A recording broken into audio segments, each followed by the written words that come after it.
Danny Flexen here for Seconds Out with KID GALAHAD, mandatory contender for the IBF featherweight title. Is that going to be the next fight, you challenging Josh Warrington? It is on my behalf. I'm definitely be fighting him. If not, you know, he'll be getting stripped and I'll be fighting someone else. How good does it feel after years of plugging away, some of which has been under the radar, you're finally one step away from your world title shot? It's took me nearly half my life to get to this position that I'm in now.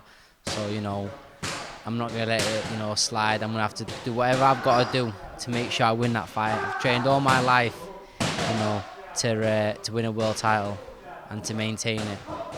So, you know, when we get in the ring eventually, I'm going to do what I've got to do to win. If Warrington does vacate, he talked about having a big American fight next. Will it be an anti-climax at all for you to fight someone else for a vacant title? No, because then their world title's a world title and it don't matter who you fight. You know, you're fighting for a world title. I don't think he'll vacate, you know. I can't see him vacating. You know, it's took him a long time to get that title, you know. And, you know, what's the point of winning it then vacating it? You know, am I really that much of a hard fight? You know, he's going to chuck it in. No, I don't think so, you know. He beat me twice as an amateur. So, you know, in the back of his mind, he probably thinks he can do it again. But obviously, the amateurs and pros are two different games. It's a big Yorkshire derby, potentially in a stadium, potentially on pay-per-view. Are these the sort of fights that got you excited about boxing as a kid, these kind of marquee fights? Yeah, it is, you know, this is the fights that, like you said, it's a marquee fight. This is what you dream about, you know. These are the biggest, these are the big fights, you know. I don't think, other than fighting another marquee American, you know, I think all British, you know, marquee fights are the best. You know, we're both from Yorkshire. He's from Leeds, which is down the road. I'm from Sheffield. I don't think it gets any bigger than that. There's a big rivalry there between the two cities. Yeah, 100%. You know, you talk about UK, I think it's a very big rivalry. Stylistically, I think a lot of people are expecting him to be the pressure fighter, trying to cut the ring off, you on the move using angles. Do you think either yourself or him or both could surprise the critics or the experts? In his last two fights, he's actually surprised a lot of people, you know. I think a lot of people thought he couldn't pop. You know, I think his biggest asset is people underestimate him. And he's a lot better than he looks, you know. I think before the Frampton fight, I had an Irish reporter asking me what do you think of the fight, and I told him everything that was going to happen in the fight, and it actually happened. And then, you know, before the fight, when you told me before the fight that Frampton was going to win, that Warrington was going to win, sorry. And I think some people thought, you know, it's going to be a life and death fight, and Frampton, you know, Warrington might just beat it. You know, Frampton's okay, but Frampton's not, you know, he's not what he used to be.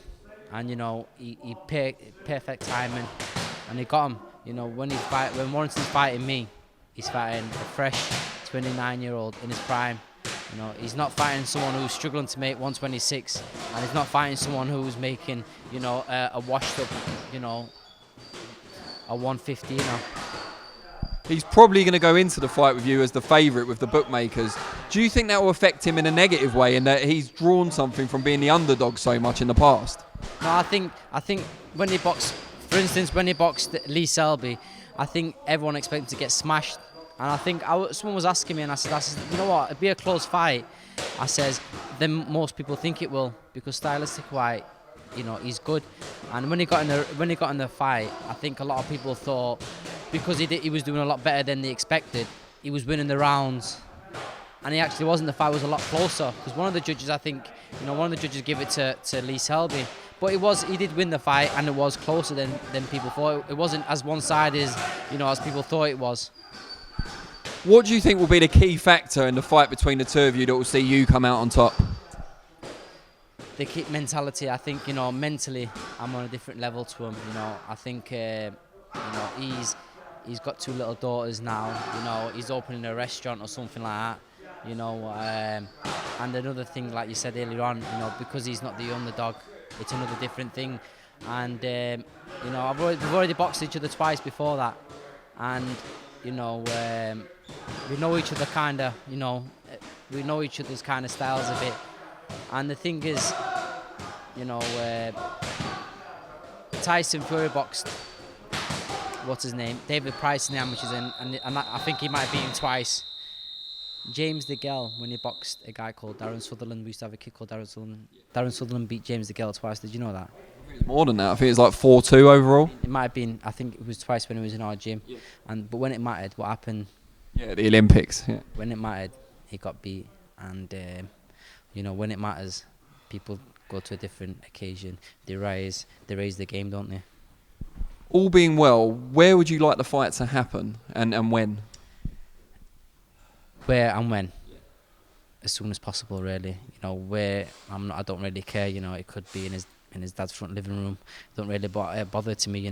We could have his whole family as judges. I'm gonna make sure I win. And if all does go well and you win the title, how do you see the rest of your career progressing? Are you someone that wants to unify? Are you someone who wants to rack up defences at this weight? Or do you want to move through the weights? What's the grand plan? It just depends on where we go from there. But my aim right now is to win that world title. I'm not really looking past that. I'm not really looking at, what I'm going to do after this fight. I don't really care what I'm going to do after this fight. The thing is, you've got to win this fight. Doesn't matter what you do the day after the fight or what you're going to do after the fight. You've got to win this fight. I've got to win this fight by any means necessary.